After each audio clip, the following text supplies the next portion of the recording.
Bueno, vamos a hacer un primer ejemplo de calcular el momento de primer orden, el centro de gravedad y el momento de segundo orden de una figura plana encerrada por estas dos funciones. La primera es una función lineal y la segunda, en este caso, es una función cuadrática. Para cada una de ellas, lo que vamos a hacer para poder graficarlas, si no recordamos sus gráficos, es una pequeña tabla de valores para una y para la otra. En el caso de la función lineal, f de x igual x, la realidad es que con dos números esa función lineal ya se puede trazar porque su gráfico es una recta, así que evalúa en 0 da 0 y evalúa en 1 da 1 y con esto ya la podríamos trazar. Nos quedaría, a ver, vamos a trazarlo por acá.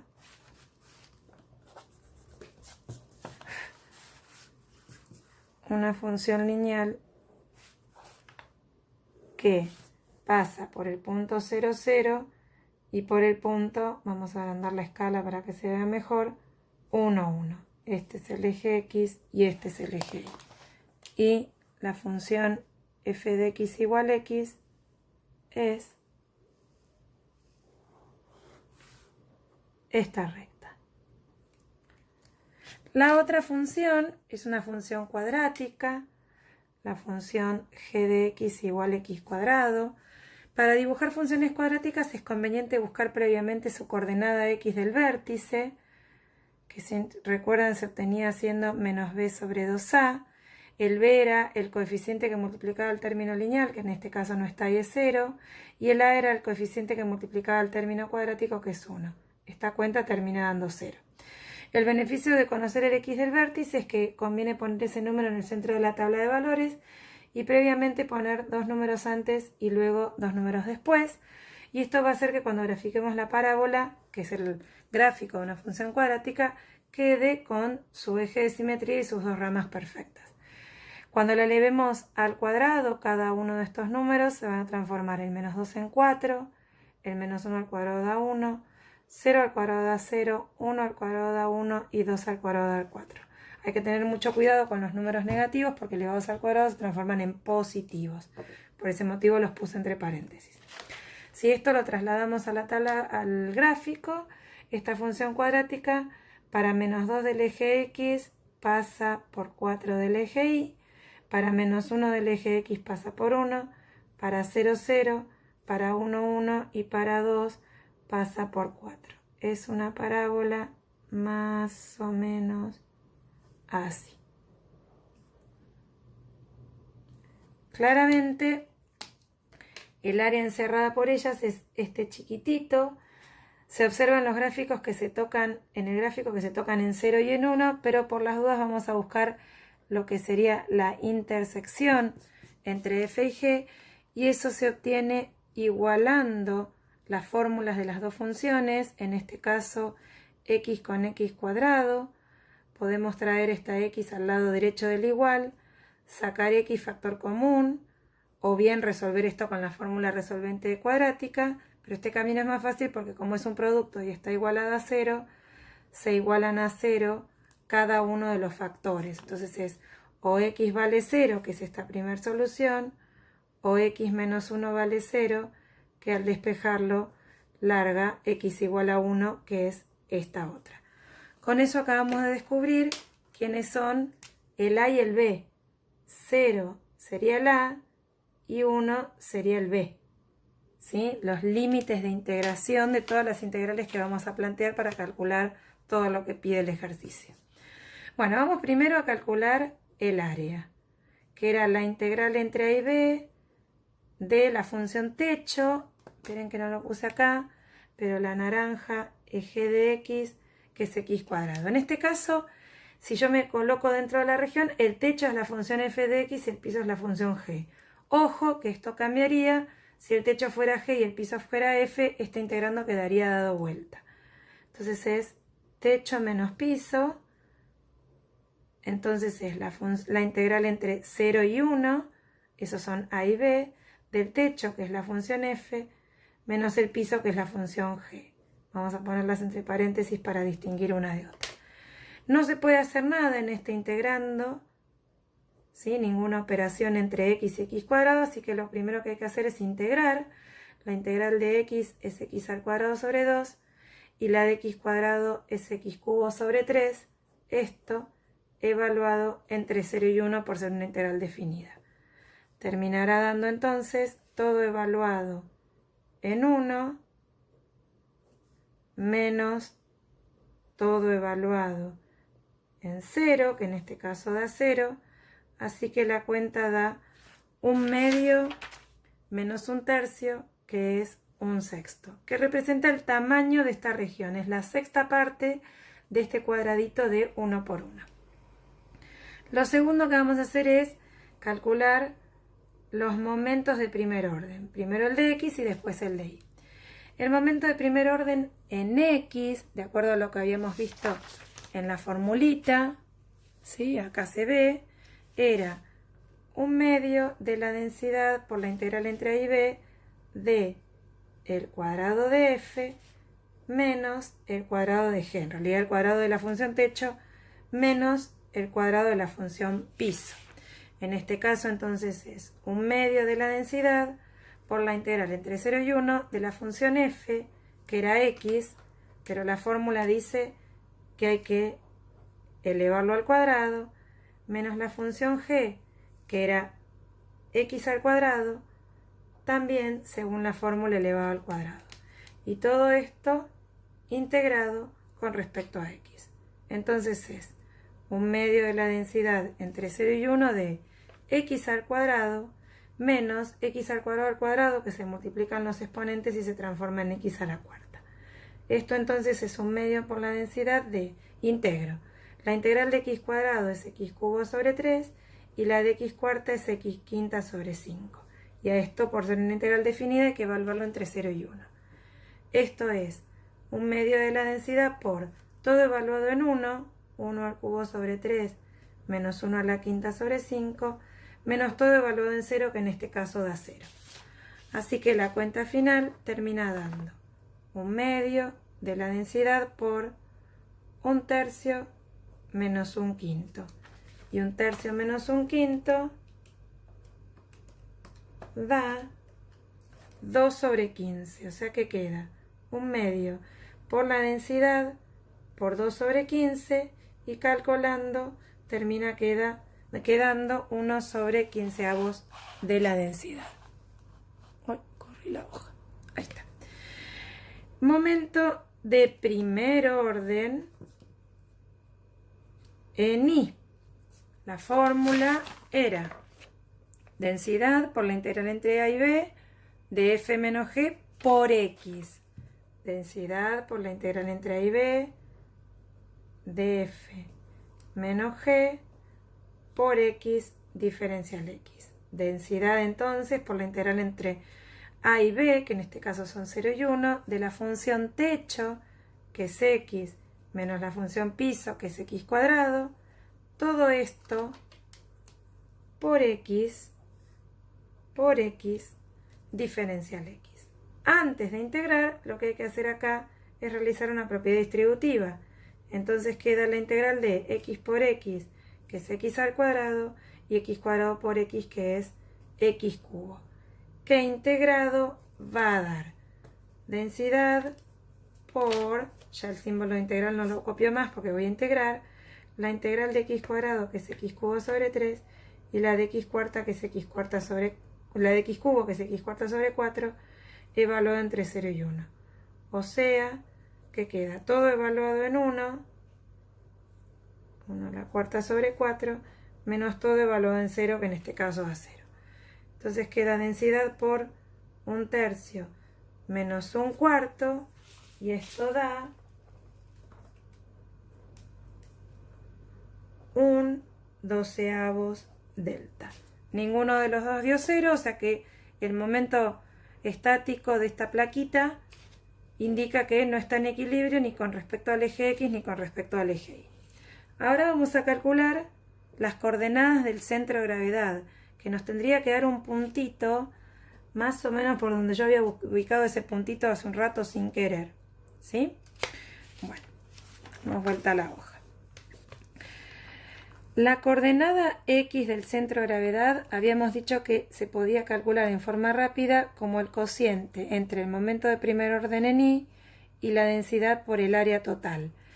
El momento de primer orden en Y recién nos dio un 12avo delta y el área nos había dado un sexto. Así que esta cuenta termina dando un medio, es decir, 0,5 si cancelamos los deltas y simplificamos esos números. La coordenada Y del centro de gravedad, en forma sencilla, se puede calcular como el momento de primer orden en X dividido la densidad por el área. El momento de primer orden en X nos había dado un 15avo delta, el área un sexto, y entonces esto daría 6 sobre 15, que simplificado esto dividido 3 da 2 y esto dividido 3 da 5, da 2 quintos, que es 0,4. A ver, chequeemos. Sí. Bueno, en consecuencia, el centro de gravedad tiene dos coordenadas. La primera es 0,5 y la segunda es 0,4. A ver si es coherente. 0,5 en el eje X y 0,4 en el eje Y da con exactitud la posición de ese puntito, ¿sí? Que es como el punto central donde se considera concentrada toda la masa de este pedacito de figura. Bueno, y por último vamos a calcular los momentos de inercia, que eran estos que les había dicho que se calculaban con integrales dobles. El momento de inercia con respecto al eje X dentro de la integral doble tenía un y cuadrado, y el que era con respecto al eje Y dentro de la integral doble tendría un x cuadrado. Vamos a la primera de las fórmulas. El momento de inercia con respecto al eje X es la densidad por la integral entre A y B, de la integral entre la función piso y la función techo, que en este caso son el piso G y el techo F, de y cuadrado integrado primero respecto a y luego respecto a x. Lo primero que vamos a hacer es reemplazar quiénes son a y b y quiénes son las funciones f y g. Y después vamos a ver cómo integramos. A y b son 0 y 1. La función g es x al cuadrado y la función f es x, porque eran x la línea del techo y g la parábola el piso. Tenemos que integrar a y cuadrado en variable y. Nos vamos a concentrar primero en la integral de adentro. Como estoy integrando en variable y nuestro integrando también está en variable y, la integral de y cuadrado en variable y es y al cubo sobre 3. No copio más ni el símbolo de integral ni este primer diferencial porque acabo de integrar, pero como es una integral definida, se debe evaluar en los límites de integración. Todo esto estaba dentro del corchete que debía integrarse entre 0 y 1 respecto a x. Todo lo de afuera se vuelve a copiar igual y ahora se resuelve de nuevo lo de dentro del corchete, que es la primitiva, cuya variable de integración recién fue y, evaluada en el límite de integración superior, o sea que esa y ahora se reemplaza por x, se eleva al cubo y se lo divide por 3, menos la primitiva evaluada en el límite de integración superior, así que esa y ahora se reemplaza por x cuadrado, se la eleva al cubo y se la divide por 3. ¿Sí? ¿Esto qué termina dando? A ver, vamos a pasar en limpio lo que nos quedó ahí adentro. 1/3 x a la 3 menos, acá también hay un 1/3 y la x al cuadrado al cubo que se multiplican los exponentes y da x a la sexta. Ahora vamos a integrar en variable x y nuestra función a integrar también está en variable x, así que pasa a ser una integral simple, una integral fácil. Esto es delta por, como voy a integrar el símbolo de integral no lo pongo más, la integral de un número por algo con x es el número queda y se integra la parte con x, que en este caso es x a la cuarta sobre 4, y lo mismo acá, menos, dejo el número, integro a x a la sexta como x a la 7 sobre 7. Esto de dejar la constante e integrar la función era una propiedad de integrales. Y esto debe ser evaluado entre 0 y 1. ¿Qué quiere decir? Que hay que evaluar primero en 1, 1 tercio por 1 a la cuarta sobre 4 menos 1 tercio por 1 a la 7 sobre 7 menos evaluado en 0 que da 0. Y la densidad multiplicando a todo, pero como este término se va, no hace falta poner un corchete. Entonces queda delta por 1 a la cuarta es 1 por 1, 1 y 3 por 4, 12. 1 a la 7 es 1 por 1, 1 y 3 por 7 es 21. Y esta cuenta finalmente da 1/12 menos 1 sobre 21 da 1 sobre 28 delta. De la misma manera, calculamos ahora el momento de inercia con respecto al eje Y, que en vez de tener y cuadrado en el integrando, tiene ax al cuadrado. Entonces es la integral entre a y b, de la integral de la función piso y la función techo, de x al cuadrado, integrado primero respecto a y, igual que antes, y luego respecto a x. Rellenamos con nuestras funciones y nuestros límites de integración, integramos entre 0 y 1, la función g es x cuadrado y la función techo es x, ax cuadrado de y de x. Pero ahora vamos a integrar en variable y. Eso quiere decir que este x cuadrado, como no tiene la y, para nosotros es como integrar un número. Y la integral de un número en variable y es el número por y. Entonces termina quedando. Como ya acá vamos a integrar, esto no lo ponemos más. La integral de un número en variable y es el número, en este caso x al cuadrado, por y, evaluado en los límites de integración. La variable de integración, ojo acá, que era y, porque el x cuadrado era un número para nosotros, así que es esta y la que vamos a tener que evaluar en esos límites de integración. Entonces nos queda, si solucionamos lo de adentro, todo está integrando evaluado en el límite de integración superior, es decir, reemplazando esa y por x, menos todo está integrando, reemplazando esta y por x al cuadrado, por el límite de integración inferior. Así quedaría. Lo de afuera queda exactamente igual. Paso en limpio. X cuadrado por x es x al cubo y x cuadrado por x cuadrado es x cuarta. Entonces queda la integral entre 0 y 1 de... No, queda, integro. La integral de x cubo, x cuarta sobre 4, la de x cuarta, x quinta sobre 5, evaluado entre 0 y 1. ¿Por qué? Porque esta integral es en variable x y ya tenemos funciones que dependen solo de x. Es una integral simple. Esto evaluado entre 0 y 1 da 1 a la cuarta sobre 4, 1 a la quinta sobre 5, menos todo evaluado en 0 que da 0. O sea que termina dando delta por 1/4 menos 1/5. Y 1/4 menos 1/5 da 1 sobre 20 delta. Estos son los valores de los momentos de inercia respecto de x y de y. Ninguno de los dos dio 0.